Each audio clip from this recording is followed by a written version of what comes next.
क्या आपको भी इकोनॉमी टफेस्ट सब्जेक्ट लगता है? क्या जीडीपी, फिस्कल डेफिसिट और इन्फ्लेशन जैसे टर्म्स सुनकर आप कंफ्यूज हो जाते हैं? तो ये वीडियो आपके लिए ही है। आज मैं आपको इकोनॉमी के वही बेसिक्स ऐसे सिंपल तरीके से समझाऊंगा जिनसे हर साल यूपीएससी प्रीलिम्स में क्वेश्चन पूछे जाते हैं। और यकीन मानिए इस वीडियो के बाद इकोनॉमी आपके लिए टफेस्ट नहीं बल्कि सबसे स्कोरिंग सब्जेक्ट बन जाएगा।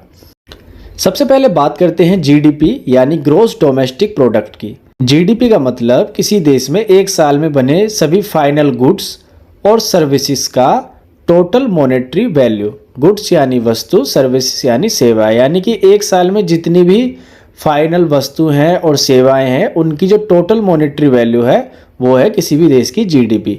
जीडीपी दो तरह से मेजर्स होती है।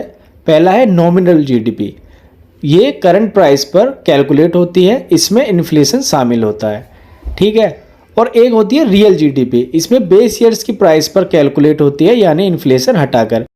जैसे 2010-11 को आप बेस ईयर मान लेंगे और उसके आधार पर अपनी जीडीपी को काउंट करेंगे, ठीक है। जबकि नॉमिनल जीडीपी करंट के प्राइस पर कैलकुलेट होती है।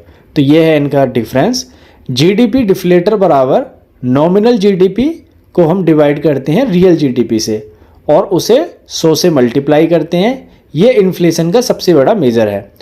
एग्जाम्पल की बात करें तो 2015 प्रीलिम्स में पूछा गया था जीडीपी डिफ्लेटर किस चीज़ को मेजर करता है।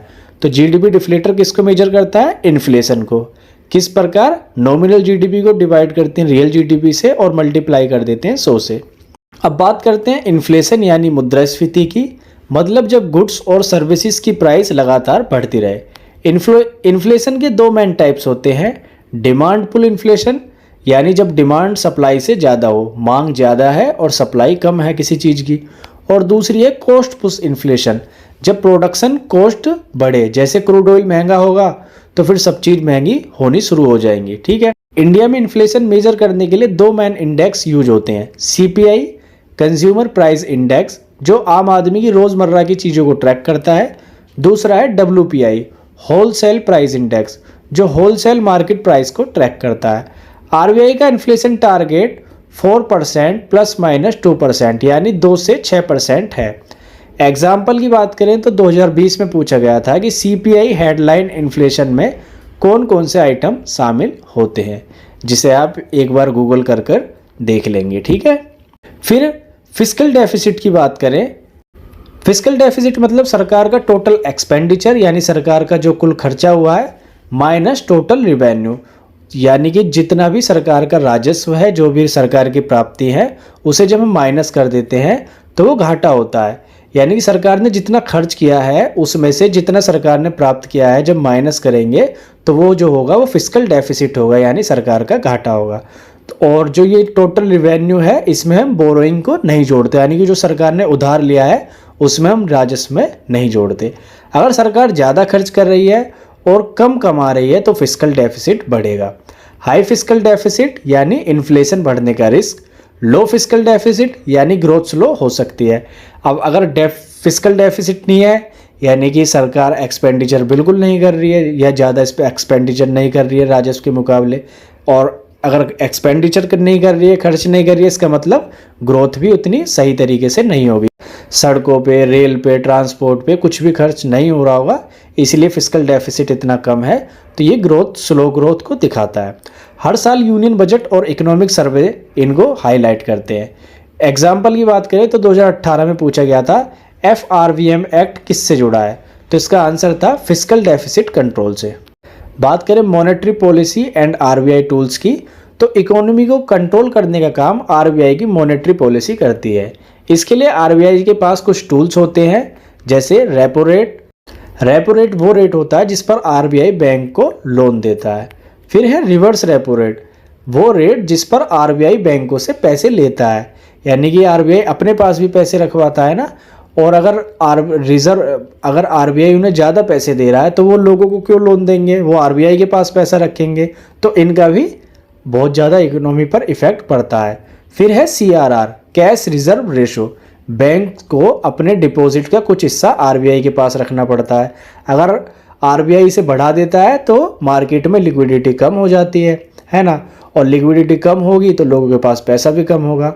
फिर है SLR स्टैट्यूटरी लिक्विडिटी रेशो, यानी बैंक्स को अपने डिपॉजिट का हिस्सा गोल्ड या गवर्नमेंट सिक्योरिटी में रखना होता है। ठीक है, अगर इन्फ्लेशन बढ़ रहा है तो आरबीआई रेपो रेट बढ़ा देता है ताकि लिक्विडिटी कम हो।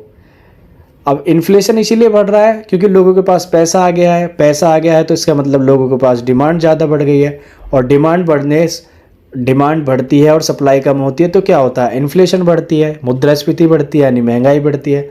अगर ग्रोथ स्लो है तो रेपो रेट घटा देते हैं, उससे क्या होता है, मार्केट में लिक्विडिटी हो जाती है, पैसा आता है लोगों के पास, और लिक्विडिटी बढ़ने से लोगों का खर्चा बढ़ता है और आपकी ग्रोथ बढ़ जाती है। एग्जाम्पल की बात करें तो 2019 में पूछा गया था मॉनेटरी पॉलिसी कमेटी का चेयरमैन कौन होता है, तो इसका चेयरमैन होता है आरबीआई का गवर्नर।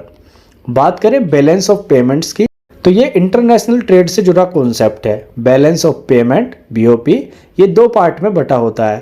एक है करंट अकाउंट जिसमें trade of goods and services, यानी आपका वस्तु और सेवाओं का व्यापार, रेमिटेंस, और जो बाहर से आपके जो भारत के लोग रहते हैं वो जो पैसे भेजते हैं, और इनकम। और दूसरा है कैपिटल अकाउंट जिसमें foreign investment, loan, FDI, FII ये शामिल होते हैं। अगर करंट अकाउंट डेफिसिट बढ़ता है, सीएडी बढ़ता है, तो फॉरेन रिजर्व पर दबाव आता है। एग्जाम्पल की बात करें तो 2013 में पूछा गया था करंट अकाउंट में कौन कौन सी चीज़ें आती हैं, तो जैसा कि मैंने बताया आपकी foreign investment, loans, FDI, FII ये सब कैपिटल अकाउंट में आते हैं, और करंट अकाउंट में क्या आते हैं, trade of goods and services, remittance और इनकम। फिर है आपका बैंकिंग एंड रिपोर्ट्स, तो यूपीएससी में बैंकिंग स्ट्रक्चर और इम्पोर्टेंट रिपोर्ट्स भी पूछी जाती हैं। RBI, NABARD, SIDBI, EXIM bank, इनका बेसिक रोल पता होना चाहिए। डिजिटल इकोनॉमी से जुड़े टॉपिक्स जैसे UPI, digital rupee, payment banks भी न्यूज़ में रहते हैं। इम्पोर्टेंट रिपोर्ट्स याद रखें, वर्ल्ड बैंक की ease of doing business, IMF की वर्ल्ड इकोनॉमिक आउटलुक, यूएनडीपी की ह्यूमन डेवलपमेंट इंडेक्स, और डब्ल्यूटीओ की वर्ल्ड ट्रेड रिपोर्ट। तो ये कुछ इंपॉर्टेंट रिपोर्ट है जो यूपीएससी में अक्सर पूछी जाती हैं। इसके साथ ही यूपीएससी ये भी पूछता है कि कौन सी संस्था कौन सी रिपोर्ट पब्लिश करती है। अब सबसे इंपॉर्टेंट स्ट्रेटेजी, आपकी प्रिपरेशन की स्ट्रेटेजी क्या हो, तो इकोनॉमी टफ नहीं है अगर आप इसे सही सोर्स से पढ़ें। तो आप क्या करें, एनसीईआरटी की क्लास 11 और 12 की इकोनॉमी पढ़ें, इससे आपका बेसिक क्लियर हो जाएगा। फिर है रमेश सिंह या संजीव वर्मा की स्टैंडर्ड रेफरेंस देखें, इकोनॉमिक सर्वे प्लस बजट जो हर साल रिलीज होता है वो करंट अफेयर से लिंक करने के लिए, पीवाईक्यू प्रैक्टिस एग्जाम पैटर्न समझने के लिए। याद रखें इकोनॉमी को करंट अफेयर से जोड़कर पढ़ना ही की है इसके ज़्यादातर क्वेश्चन को सोल्व करने की। तो दोस्तों आज हमने यूपीएससी प्रीलिम्स 2026 के लिए इकोनॉमी की सारी जुड़ी बेसिक्स डिटेल में समझे, जैसे GDP, inflation, fiscal deficit, RBI policy, BOP और रिपोर्ट्स। अगर आपको ये वीडियो हेल्पफुल लगा तो इसे लाइक और शेयर करें, और कमेंट में बताएं आपके लिए इकोनॉमी का कौन सा टॉपिक सबसे मुश्किल है। मिलते हैं अगले वीडियो में, धन्यवाद।